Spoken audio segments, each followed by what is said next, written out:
네, 사랑하는 우리 한밭제일교회 성도 여러분, 오늘 수요일 저녁입니다. 아마 이 자리에 오시기까지 하루 종일 직장에서 일하시고 또 퇴근하시고 교통체증에 시달려서 혹시 저녁도 제대로 못 드시고 또 부랴부랴 오신 분들도 있을 거라고 생각이 듭니다. 또 가정과 삶의 자리에서 분주한 시간을 보내시다가 오신 분들도 있을 것입니다.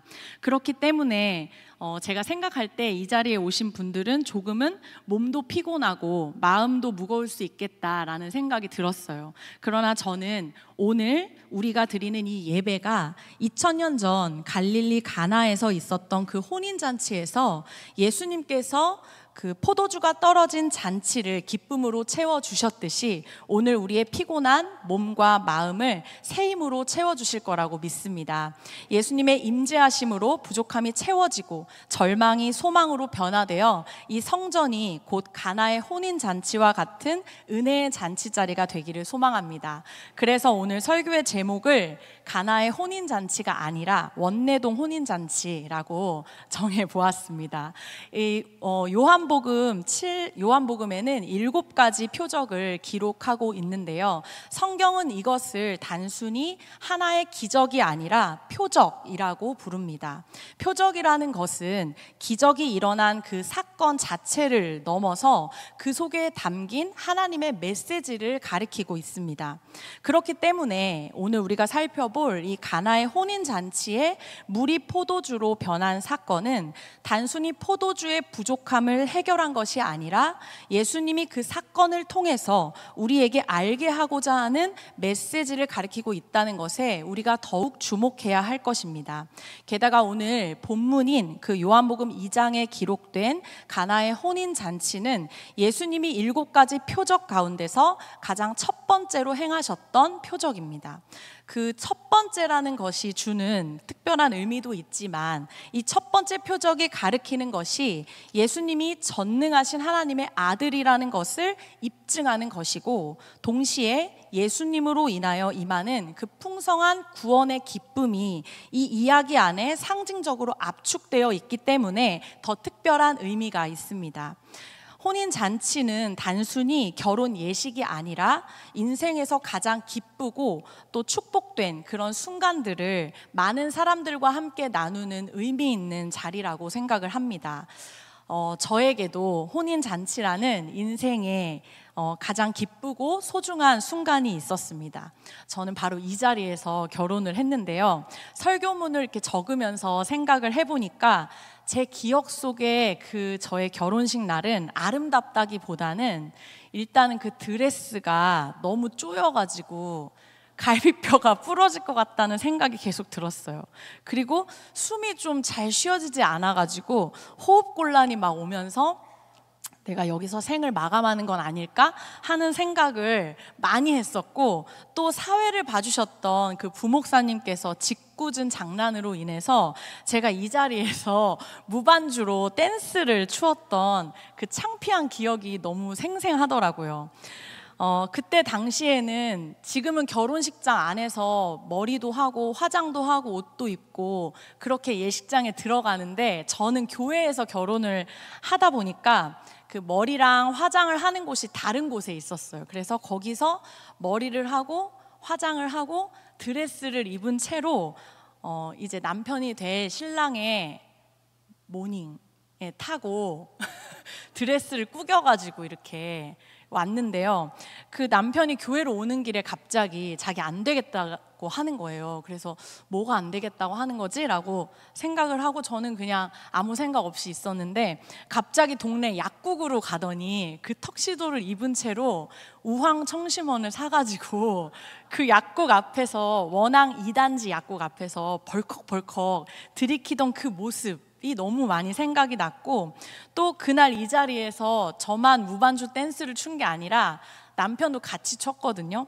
제가 옆으로 이렇게 봤는데 고장난 로보트가 삐그덕거리는데 로보트가 땀을 흘리는 거예요. 그래서 로보트가 땀을 흘리네 이렇게 좀 신기하던 인상 깊은 그 모습만 기억이 나서 자꾸 웃음이 나더라고요. 이 말씀을 준비하면서 2000년 전에 갈릴리 가나의 그 혼인 잔치도 저와 여러분의 결혼식처럼 그렇게 행복하고 또 웃음이 가득한 즐거운 축제는 아니었을까 하는 생각을 해보았습니다. 그런데 아이러니하게도 가나의 혼인 잔치에서는 그 기쁨의 한가운데서 가장 곤란한 문제가 발생을 합니다. 바로 포도주가 떨어진 일인데요. 우리의 인생을 잘 들여다보면 오늘 본문과 참 많이 닮아 있다는 생각이 들었습니다. 가장 기쁘고 행복해야 할 순간에 문제가 찾아오기 때문입니다. 건강의 문제 또는 자녀의 문제, 또 가정의 갈등, 경제적인 어려움 등등 우리는 언제든지 인생에서 포도주가 떨어진 그 상황을 맞이할 수 있다는 사실입니다. 예수님께서 포도주가 떨어진 이 상황을 어떻게 풀어가셨는지를 살펴보다 보면 포도주가 떨어진 비어있는 우리의 포도주 잔과 같은 인생을 어떻게 채우시는지 알게 될 것입니다. 1절과 2절에 보면 갈릴리 가나의 혼인잔치가 열렸는데 예수님의 어머니가 거기에 있었고 예수님과 제자들도 초대를 받아 가셨다는 이 배경 설명이 나와 있습니다. 마리아와 예수님이 다 함께 초대되었던 것을 보면 아마도 가까운 친척의 결혼식이었을 것이고 마리아와 자매지간이었던 살로메의 아들, 즉 이 요한복음을 쓴 예수님과 사촌지간인 사도 요한 자신의 결혼식이었을 거라고 학자들은 추측을 합니다. 요한은 모든 시선을 예수님에게 집중시키기 위해서 마리아라는 이름 대신에 예수의 어머니라고 계속 기록을 하고 있습니다. 그 당시에 유대인들의 혼인잔치는 보통 일주일 정도 계속되었거든요. 그래서 하객들은 새로운 출발을 하는 신랑과 신부에게 마음껏 복을 빌어주고 또 혼주는 정성껏 준비한 포도주와 음식을 대접하는 것이 관례였습니다.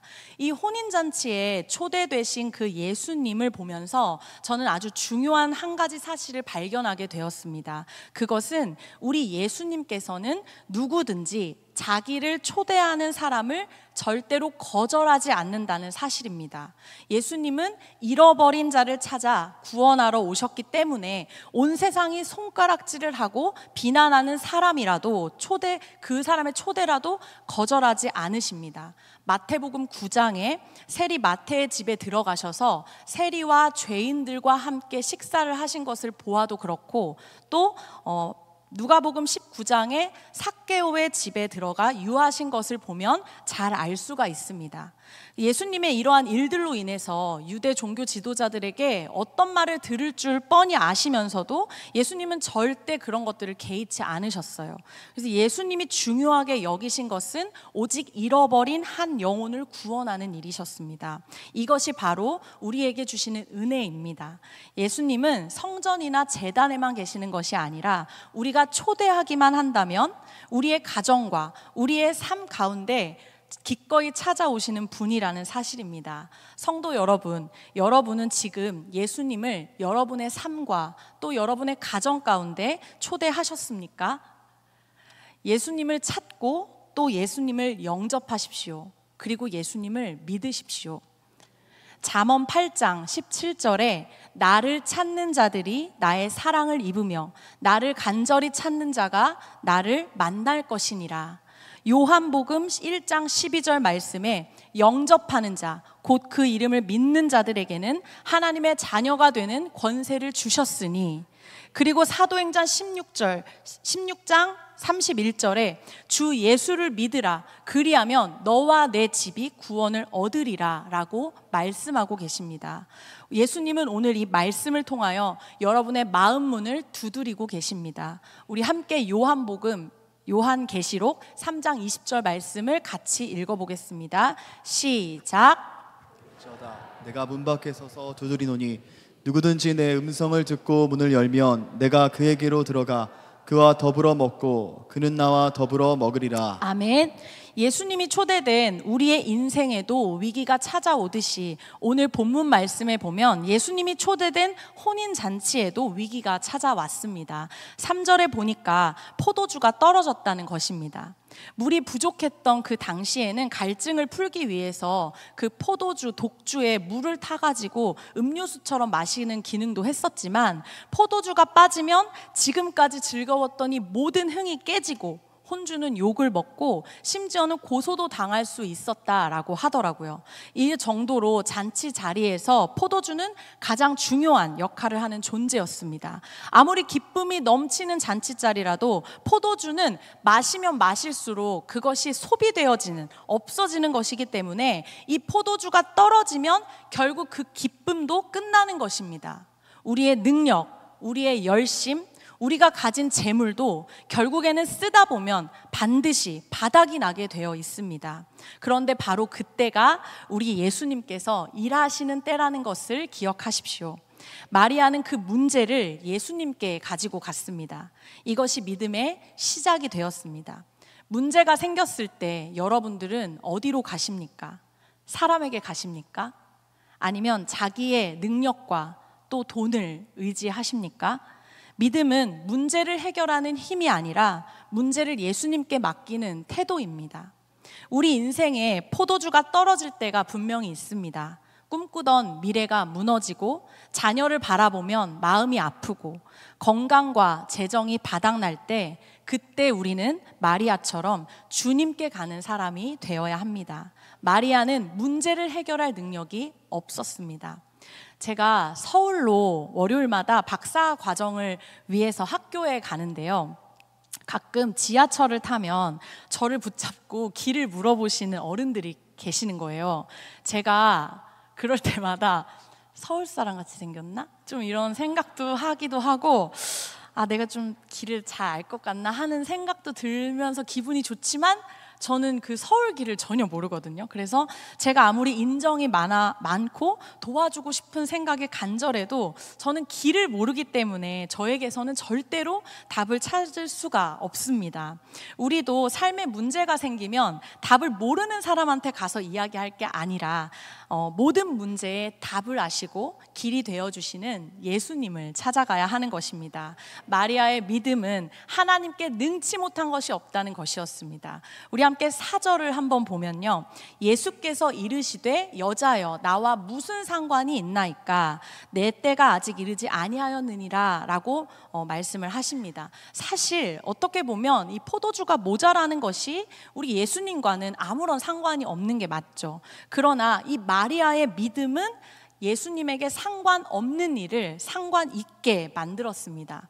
믿음은 이렇게 하나님의 능력을 움직이는 힘이 있다는 것입니다. 마태복음 8장에 나병 환자를 치료해 주시는 그 예수님, 그리고 마태복음 15장에 가나안 여인의 귀신 들린 그 딸을 낫게 하신 예수님이 너의 믿음이 구원하였다라고 이야기하는 것처럼 오직 우리는 그분 앞에 가야지만 우리는 인생의 해답을 얻을 수 있다는 것입니다. 우리 함께 시편 37편 5절을 함께 선포하겠습니다. 시작. 내 길을 여호와께 맡기라. 그를 의지하면 그가 이루시고. 마태복음 11장 28절도 함께 선포하겠습니다. 시작.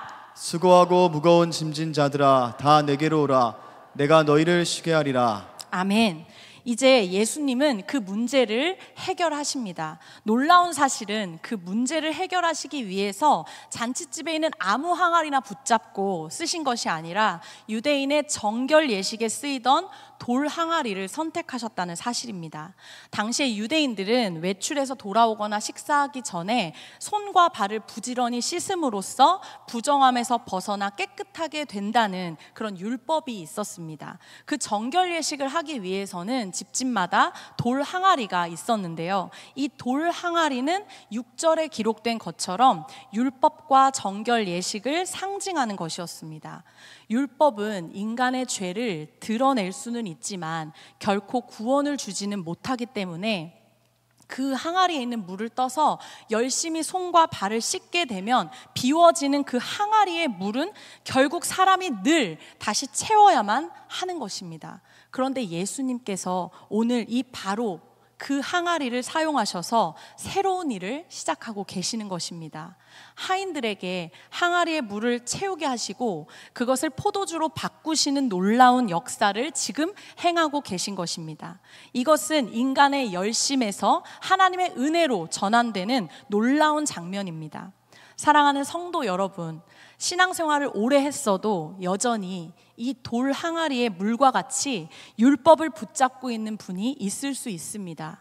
의무와 형식은 있는데 기쁨이 없고, 신앙생활은 열심히 하지만 은혜가 빠져 있다면 그것은 포도주가 없는 잔치자리와 똑같은 것입니다. 그러나 주님이 개입하시면 율법이 은혜로, 형식이 생명으로, 의무가 기쁨으로 바뀐다는 사실을 믿으시기 바랍니다. 물이 포도주로 변한 것은 그냥 물의 질이 변한 것이 아니었습니다. 그 본질이 아주 완전히 새롭게 변화된 것입니다. 예수님은 우리의 삶을 조금 더 낫게 만드시는 분이 아니라 아예 우리의 삶을 새롭게 변화시키시는 분이십니다. 그래서 바울은 이 변화를 이렇게 표현했습니다. 고린도후서 5장 17절 말씀을 함께 선포합니다. 시작. 그런즉 누구든지 그리스도 안에 있으면 새로운 피조물이라 이전 것은 지나갔으니 보라 새 것이 되었도다. 아멘. 맹물 같던 우리의 인생이 예수님 안에서 완전히 새로운 피조물로 바뀌게 된 것입니다. 그러나 이 모든 기적이 일어나기 위해서는 하인들의 순종이 필요했습니다. 예수님은 하인들에게 항아리에 물을 채우라고 말씀을 하셨습니다. 그 말씀에 어떻게 반응했는지 우리 7절과 8절을 함께 읽어보도록 하겠습니다. 시작. 예수께서 그들에게 이르시되 항아리에 물을 채우라 하신즉 아기까지 채우니 이제는 떠서 연회장에게 갖다 주라 하심에 갖다 주었더니. 아멘. 그들은 항아리를 반쯤 채운 것이 아니라 아귀까지 채웠다라고 기록합니다. 끝까지 최선을 다해서 순종했다는 사실입니다. 그리고 그 물을 떠서 연회장에게 갖다 주라는 명령에도 순종을 했습니다. 한번 생각해 보십시오. 항아리에 물을 채웠습니다. 그런데 그것을 포도주에 대해서 정말로 일가견이 있는 그 연회장에게 갖다 주라고 하니까 얼마나 황당하겠어요. 그러나 그들의 순종을 통해서 물은 포도주로 바뀌었습니다. 하나님은 오늘 말씀을 통해서 순종은 이해할 수 있을 때만 하는 것이 아니라는 사실을 보여주고 계십니다. 이해되지 않아도, 손해보는 것 같아도 그 말씀에 순종할 때 하나님의 역사가 나타나는 것입니다. 전능하신 예수님의 말씀을 믿고 그대로 순종하는 자들은 반드시 이성으로는 도저히 깨달을 수 없는 그 위대한 기적의 역사를 보게 되는 것입니다. 우리가 순종할 때 그 기적은 저와 여러분의 삶 속에서 현실이 되는 줄로 믿습니다.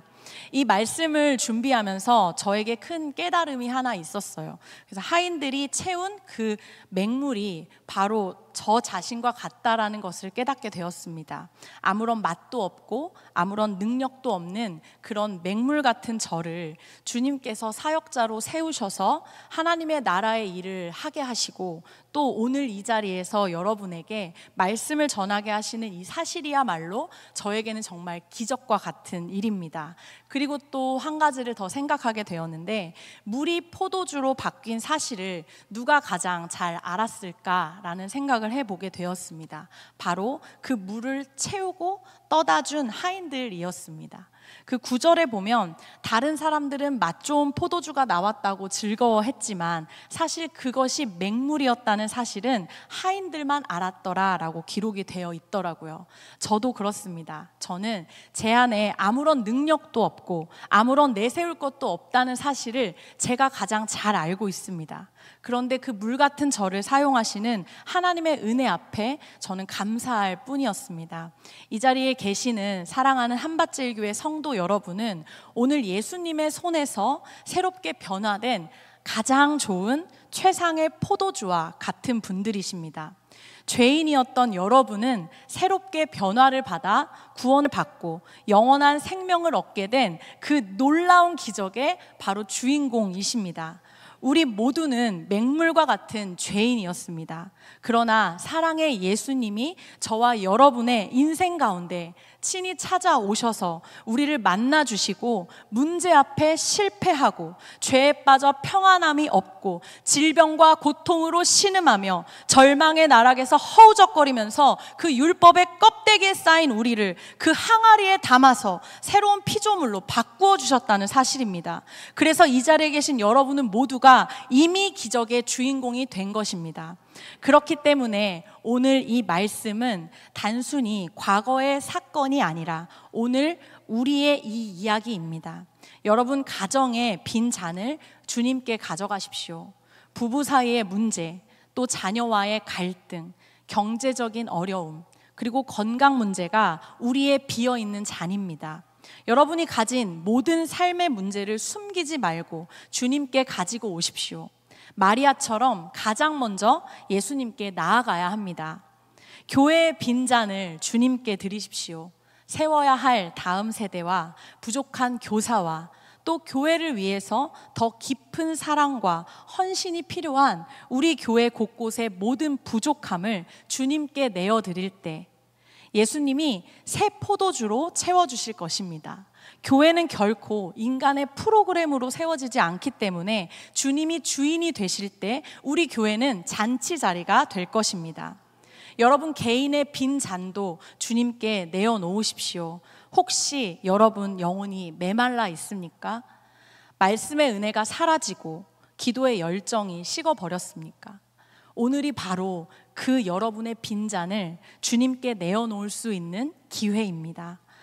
하인들이 순종했을 때 그 맹물이 포도주로 변한 것처럼 오늘도 주님은 우리에게 이 성경의 본문 말씀을 통하여 이렇게 말씀하고 계십니다. 요한복음 2장 5절에 마리아가 하인들에게 했던 이야기를 오늘 우리에게 주시는 하나님의 음성으로 듣기를 소망합니다. 함께 읽겠습니다. 시작. 너희에게 무슨 말씀을 하시든지 그대로 하라. 다시 한번 선포합니다. 시작. 너희에게 무슨 말씀을 하시든지 그대로 하라. 다시 한번 선포합니다. 시작. 너희에게 무슨 말씀을 하시든지 그대로 하라. 우리의 생각과 우리의 계산을 다 내려놓고 순종할 때 주님은 우리의 삶을 변화시키십니다. 직장과 사업장의 그 빈잔도 주님께 맡기십시오. 삶의 절반 이상을 보내는 그 자리가 때로는 치열한 경쟁과 불안으로 인해서 포도주가 떨어진 것 같은 상황이 될 때가 있습니다. 직장에서 인정받지 못하여 마음이 메말라지고 사업장은 경제의 압박과 불확실성으로 인해서 늘 긴장하며 살아가게 됩니다. 그러나 바로 그 자리에 예수님을 초대하십시오. 정직하게 성실하게 주님의 말씀대로 행할 때에 주님은 여러분의 그 빈잔을 반드시 채워주십니다. 가정과 교회와 직장과 사업장과 그리고 우리의 삶 가운데 믿음으로 순종할 때 주님이 물을 포도주로 바꾸신 것처럼 우리가 속한 이 모든 환경을 하나님의 영광이 드러나는 자리로 변화시켜 주실 것입니다. 오늘 말씀을 정리하려고 합니다. 첫 번째는 예수님을 삶의 자리에 초대하십시오. 아무리 좋은 혼인 잔치라고 할지라도 주님이 계시지 않는다면 언젠가는 포도주가 떨어지고 맙니다. 그러나 주님이 계시면 우리의 평범한 삶도 잔치자리가 되는 것입니다.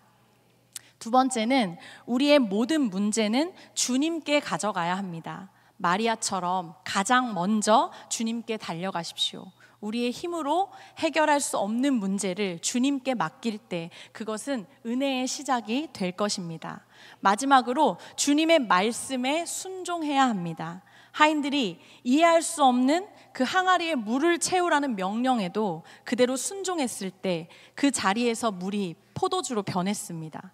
작은 것 하나라도 말씀에 순종할 때 우리의 삶 속에 놀라운 변화를 이루시는 것입니다. 그리고 무엇보다 죄인인 우리를 새롭게 변화시켜 구원의 은혜를 얻게 되므로 이미 여기 계신 모든 사랑하는 성도 여러분들은 기적의 주인공이라는 사실을 꼭 기억하십시오. 앉아 계신 이 예배의 자리가 가나의 혼인 잔치와 같은 은혜의 잔치 자리가 되기를 축복합니다. 여기 한밭제일교회 원내동 혼인 잔치에서 항상 뜨겁게 예배함으로 주님이 주시는 새 포도주의 은혜가 흘러 넘치기를 축복합니다. 아멘. 기도하겠습니다. 전능하신 하나님 아버지, 오늘 하루도 수고와 피곤 속에서 이 예배의 자리에 달려온 모든 성도들을 주님께서 기억하여 주옵소서. 우리의 인생에 포도주가 떨어진 것 같은 순간들이 있지만 오늘 가나 혼인잔치의 사건을 통하여 우리에게 소망을 주시니 감사합니다. 주님, 우리의 인생의 빈잔을 채워 주옵소서. 가정의 부족을 충만으로, 교회의 연약함을 은혜로, 직장과 사업장의 어려움을 주님의 영광으로 바꾸어 주옵소서. 무엇보다 우리 모두가 이미 그리스도 안에서 새로운 피조물이 되었음을 믿습니다. 이제 이전 것은 지나가고 새 것이 되었다는 고린도 후서의 고백이 우리의 고백이 되어 순종하며 살아가는 성도들 되게 하여 주옵소서. 예수님의 이름으로 기도합니다. 아멘.